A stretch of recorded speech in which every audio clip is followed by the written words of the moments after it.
అన్నం పెట్టినోనికి సున్నం పెట్టుడు అనే సామెత టర్కీ భాషలో ఏమంటారో కానీ నిజంగా వాళ్ళు అక్షరాలు నిరూపించు. ఇక చూడండి, ఇగో ఆపరేషన్ దోస్త్ అనే పేరిట 2023లో భారత ప్రభుత్వము టర్కీ దేశానికి ఎన్డీఆర్ఎఫ్ బలగాలం పంపింది, ఆహారం పంపింది, మందులు పంపింది.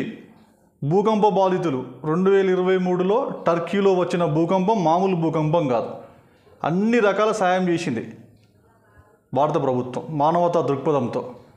అంటున్నా కదా, అన్నం పెట్టినలో సున్నం పెట్టుడు అంటే ఇక వీళ్ళ కథ ఇట్లున్నది. ఇక చూడండి, ఇంతకన్నా మనం సాయం చేస్తే వాళ్ళు ఏం చేసింది తెలుసా? మనం ఆపరేషన్ దోస్త్ అని చెప్పేసి టర్కీకి సహాయం చేస్తే టర్కీలో వచ్చిన భూకంప బాధితులకు మనం సహాయం చేస్తే వాళ్ళు ఆపరేషన్ దుష్మన్ అని స్టార్ట్ చేసారు. అంటే ఇండియా పాకిస్తాన్ మొన్నటిదాకా ఇబ్బందులు ఉండే కదా పరిస్థితులలో, టర్కీ వాళ్ళకు సిగ్గు ఎగ్గు ఏం లేకుండా మన సహాయాన్ని కూడా మర్చిపోయి పాకిస్తాన్ వాళ్ళకు మిస్సైల్స్ డ్రోన్స్ అందించిళ్ళు. ఇదే అంటారు కదా మరి, అన్నం పెట్టిన వాళ్ళకి సున్నం పెట్టినట్టు ఇదే.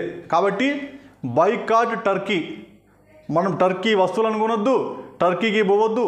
కాబట్టి భారతదేశం ఎవరితో యుద్ధం చేయాల్సిన అవసరం లేదబ్బా.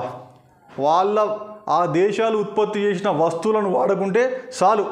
అది టర్కీ వస్తువులను వాడుకున్నా టర్కీ దివాలు తీస్తుంది, చైనా వస్తువులను వాడుకున్నా చైనా దివాలు తీస్తుంది. కాబట్టి మనం టర్కీ వస్తువులను వెంటనే బైకాట్ చేయాలి. In the same time Turkey అనే పేరును మనం మర్చిపోవాలి. Thank you.